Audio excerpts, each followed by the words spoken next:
پیارے بچوں، آج میں آپ کو ایک کہانی سناؤں گی۔ کہانی کا نام ہے نون کا نقطہ۔ اس کہانی کو لکھا ہے سیمی کمال نے، اور جو تصاویر ہیں وہ بنائی ہیں فرا فرخ۔ نون کا نقطہ۔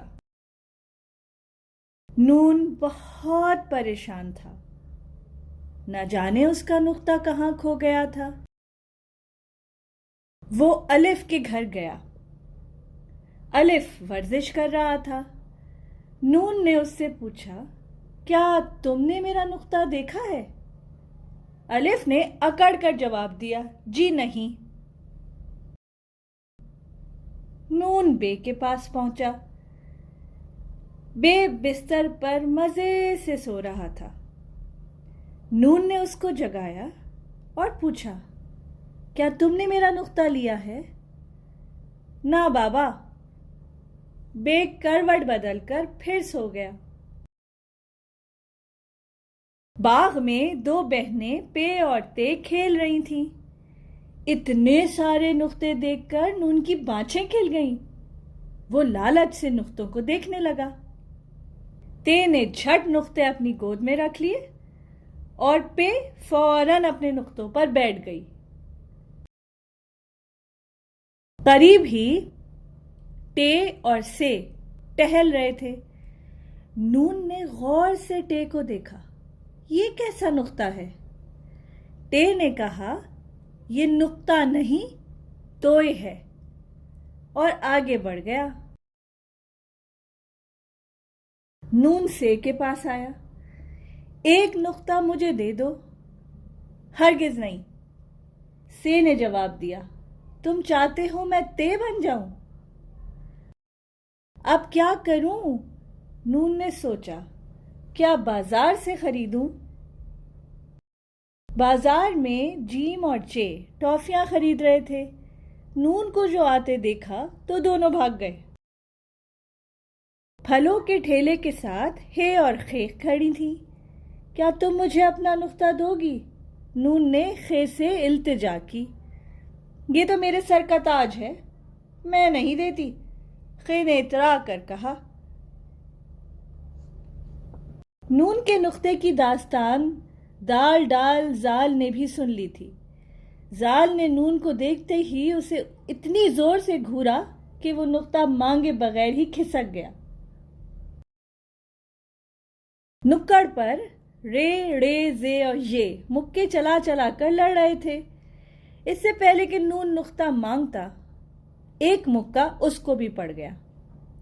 وہ جان بچا کر بھاگا۔ بھاگتے بھاگتے سین اور شین سے ٹکراتے ٹکراتے بچا۔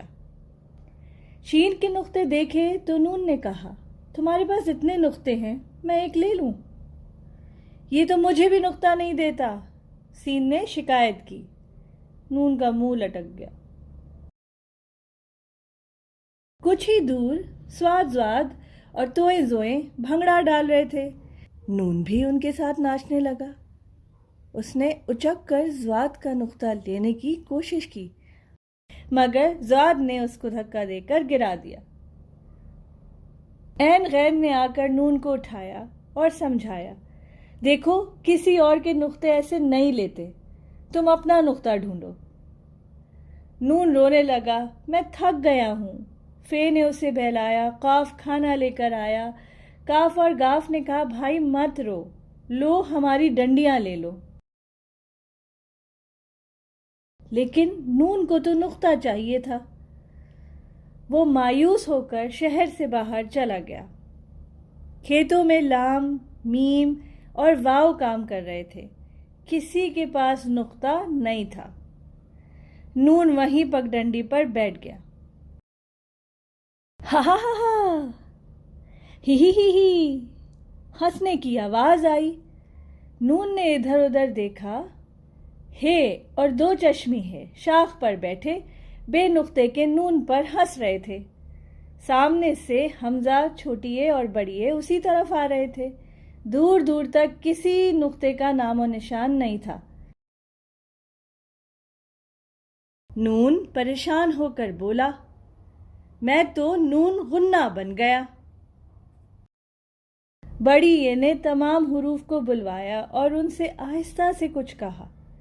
سب حروف ادھر ادھر بھاگے، رے اور یہ پھر لڑنے لگے، سے اور زواد وہیں بیٹھے رہے۔ باقی حروف ایک ایک کر کے تھوڑی دیر میں لوٹ آئے، کوئی کچھ لایا، کوئی کچھ۔ زال، زوئیں اور حمزہ کو کچھ نہ ملا۔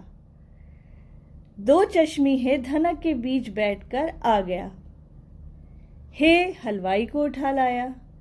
نون خوش ہو گیا، کہنے لگا نقطہ تو کھو گیا، میں تے سے تارا لے لیتا ہوں۔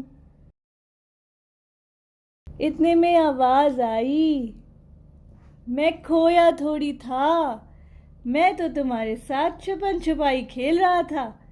نون کا نقطہ پھدک کر سامنے آ گیا اور اچک کر نون کے پیٹ میں بیٹھ گیا، اور الف سے بڑی یہ تک سب حروف تہجی میں کھڑے ہو گئے۔ اس طرح سے آپ سب کو الف سے یہ تک حروف تہجی یاد ہو جائے گی۔ آپ کو کہانی سن کر مزہ آیا ہے نا؟ اب ہم پھر ملیں گے اگلی کہانی کے ساتھ۔ اللہ حافظ۔